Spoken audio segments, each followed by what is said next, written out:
About a year ago, I got a message on my Instagram account from Kathy. I guess some of you guys can relate to this. Kathy and Justin were thinking about buying a new house. With COVID and everything else going on in 2020, they decided to hold on with their purchase of the new house and possibly rethink their decision. And what is the heart of every house? You guys guessed it, it's the kitchen. So initially she asked me, can I reface her IKEA kitchen? And that's where the story began. Konstantin, the superhero, shows up at the place, walks into the door, and he was like, hello, Kathy. Yeah, because this is how I roll. I stopped by in the evening for a few hours to take off all of the doors with me and took them all to the shop. All of the old hinges went to the garbage because we were replacing them with the new ones, with the new soft closing ones. So we neither kept the old hinges nor the handles because those handles weren't really sexy. And we're going to replace them with something cleaner, more modern and classy. So we're going to go with the stainless steel or satin nickel. Do we have that stereotype that IKEA cabinets are low quality or bad? Yes, we do, but not all of them. This kitchen is actually a really good kitchen. Very high quality, wood doors, really nice boxes, but it looks outdated. For now, I just brought everything to the shop and started cleaning, degreasing, sanding, and priming everything. If you want to check out the full process of cabinet refinishing, I'll link it somewhere in the description, so watch this video next. But on this one, I'll skip the priming stage and let's talk about the top coat. Why? Because Kathy and Justin decided to paint everything. All of the drawers, not just the face, not just the facade of the kitchen, all the insides of the boxes, all of the drawers, everything. Let's get to the question, what the top coat is and why is it important? As you guys know, I try to finish all of my doors in the shop, just so I wouldn't have to make that much of a mess in the house. And this is all finished. This is tan sheen Italian polyurethane from Milesi. This stuff is super flexible as well as chemical resistant and all the other good stuff. So on the drawers, on the inside of the drawers, which we are spraying as well, we will not have any, scratches or anything like that. Even if the wood itself gets dented, the film will still remain the same, which means, it's gonna look perfect years and years down the road, even decades. As you guys know from some of my previous videos, we usually divide the process onto two stages. The first one is when we spray everything in the shop, all the doors, all the removable parts that we can take with us from the house. And the second one is the on-site process.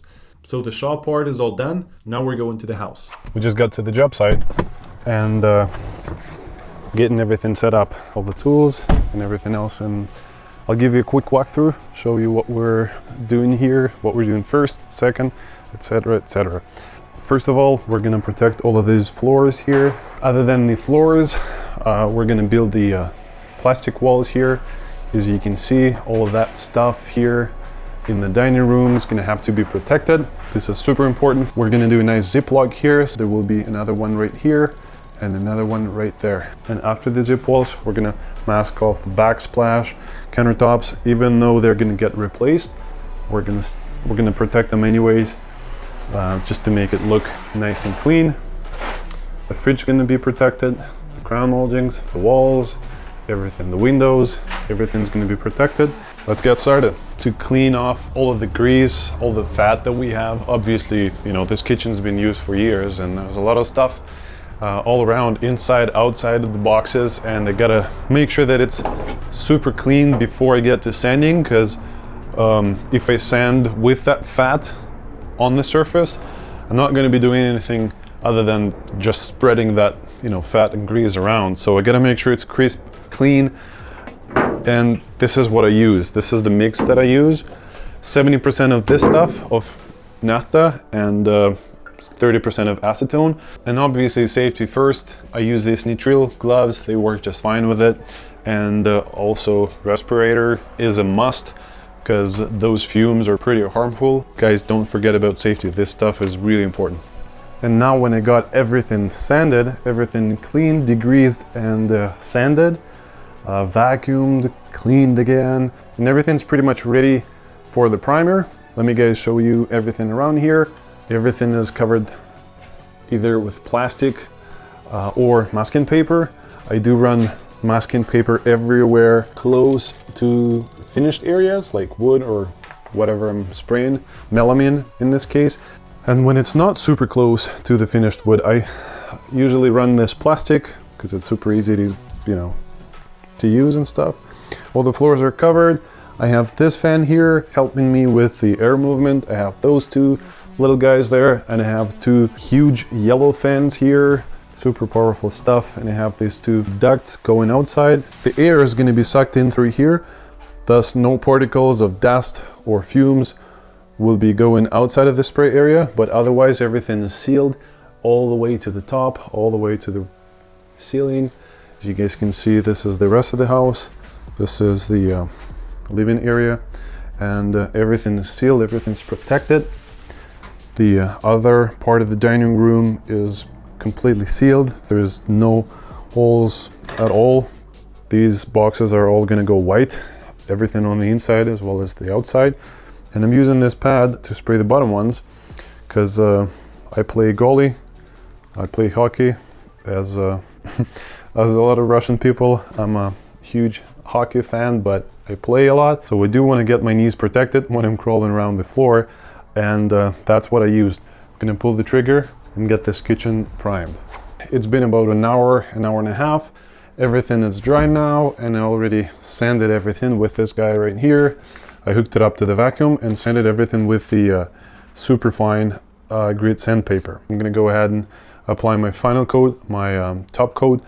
I think I'm gonna spray kind of like two coats. One mist coat, a light coat, so I have that grip and bond. It'll dry in 15 minutes or so, and then I'm gonna go with the full body second coat, and then it's gonna be done. I'm gonna turn the camera off and turn on the fans and hit the top coat. Right guys, this is my favorite part, the final reveal, the big reveal. Kathy just saw the kitchen for the first time. We're gonna see her reaction and smiling face, all of that happiness and the positive emotions. I truly love this, and this is probably the reason why I do what I do for work. Several minutes ago, we wrapped up this project. We cleaned up everything, we put all the doors back, installed the new hardware. Everything is done, everything is looking nice, clean. Let's invite Kathy to her new kitchen. This is the first time? Yeah, you see the This drawer, is look cool. at the drawer. Do you like it? I like it, I love You love it. it? This is cool.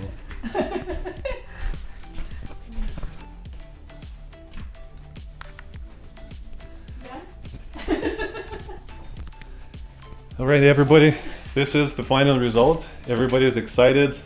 I'm excited as well. It's the big reveal. Finally, we got everything done. And I wanted to ask a few questions. My client Kathy and her daughter, what's her name? Fatima? Fatima. We're gonna ask them a few questions and see what they think. So first of all, what were your expectations? What did you guys wanna do? Like, what was your plan initially? Oh yeah, because we got bored of the color, so it's like every time we look at your IG story and how you made all the refinish, right? Reface. We'll do both. Yeah. Okay. So it's like I'm so jealous. That's why I keep on bugging my husband. Why don't we just do it now? Or yeah, because. And also Kathy's husband, Justin, was saying something that they were planning to buy another house, but instead of getting onto that path of looking for another place and stuff like that, they decided to renovate their existing house because they love it so much. And this was one of the most important parts of the renovation, the kitchen part. I really like it. I wasn't expecting this at all. By the way, Fatima just walked into the kitchen Yeah. like literally Her face 1 minute because- ago. Yeah. Yeah, we couldn't stop smiling, right? So the moral of the story is pretty simple, guys. Kathy just went through this process along with her husband and her kids, and now Kathy knows that it is possible to save a ton of money and get a brand new kitchen without actually ripping everything out and installing a new kitchen and spending a bunch of money on that. Going through all this extensive process and quite expensive process of getting a new kitchen. Kathy, what would you say to some of your neighbors around here who's probably thinking about cabinet refinishing but hesitating or something? What would you say to them? I think I'm gonna say to them that just do it. You can never go wrong with refacing with Constant. Constantine, actually. Constantigru. Yeah. Thanks so much, Kathy. The world is saved, another kitchen looks brand new, and I will see you on the next video, guys. Take care. Bye bye.